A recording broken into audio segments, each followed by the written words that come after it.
he's in tune with what happened. He usually gives me very good feedback for what he saw, which is a great sign for a young player. You say, hey, did you see it? Did he rotate late? Yeah, he rotated late.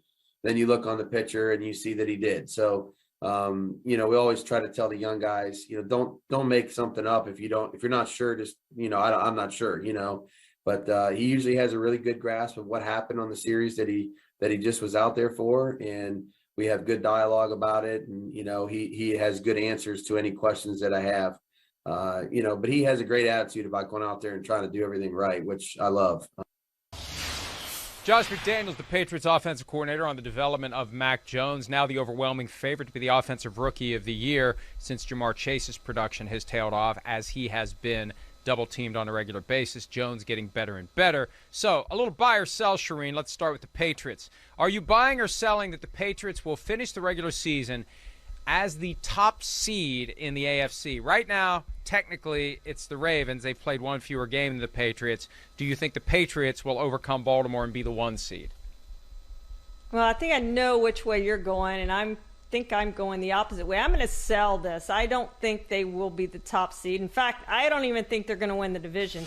They play in their next 3 games at Buffalo, at Indy, and home against Buffalo again. I think they lose at least 2 of those, and there's a possibility they could lose all 3 of those. So I'm going to say no to that. I obviously think they get in the playoffs. I think they could get on a run. I very well think that they could go to the Super Bowl with this team. We know rookie quarterbacks never won the Super Bowl, but wouldn't we love to see the Bucs and Patriots go at it in the Super Bowl? That would be my dream Super Bowl if I had one as just a bystander watching the game, wanting to see this matchup. That's the matchup I want to see.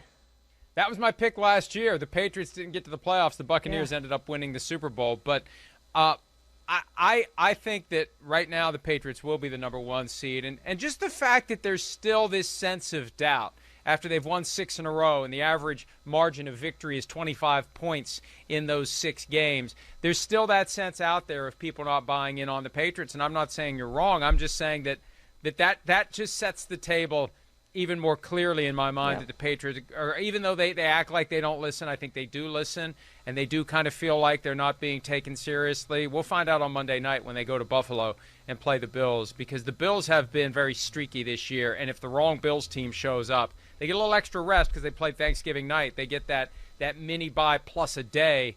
We'll see. If they're not ready for this one, it could get ugly, because the Patriots have a way of getting a lead, holding a lead, building a lead, and putting you away, and we've seen that over and over again over the past 6 weeks. All right, next one. Tua Tagovailoa has shown he can be the Dolphins franchise quarterback. Do you buy? Do you sell? This is a tough one, Mike. I'm going to buy, and I still think they end up with Deshaun Watson next year as their starting quarterback, but he just had his 16th start of his career, so he's basically played a full season. I know we're at 17 games now, but we judge guys by 16 games based on they've had 16 games forever until this year. 9-7 in those 16 games, 90.1 passer rating. That's ahead of Josh Allen, ahead of Andrew Luck, and in their rookie seasons, they obviously played more as rookies. 67% completion percentage. That's behind only Dak, who played his entire rookie season and set the rookie record.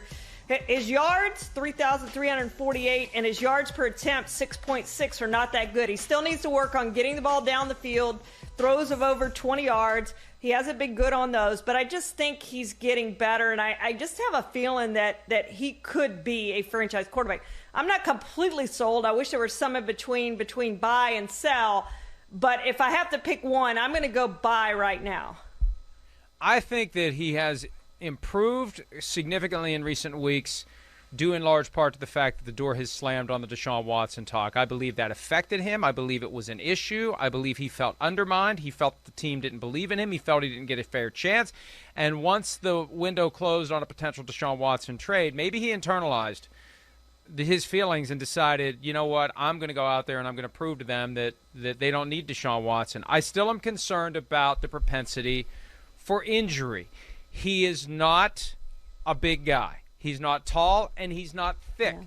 The difference between him and Russell Wilson, Tua is very slight. Tua has a normal build to him. Normal build is not going to allow you to sustain yourself at the quarterback position in the NFL. Now, it's easier than ever before because of the rules that limit the amount of contact that can be applied to a quarterback. But even then, you have to have that natural layer of armor through the thickness of your body, and he just doesn't have it. He doesn't have it like a Russell Wilson does, and that's something he needs to work on if he wants to be a true franchise quarterback. I'm not going to say he can't be, but it's something he needs to work on. All right, next one. The Washington football team will hold on to a wild card spot and return to the playoffs. Buy or sell?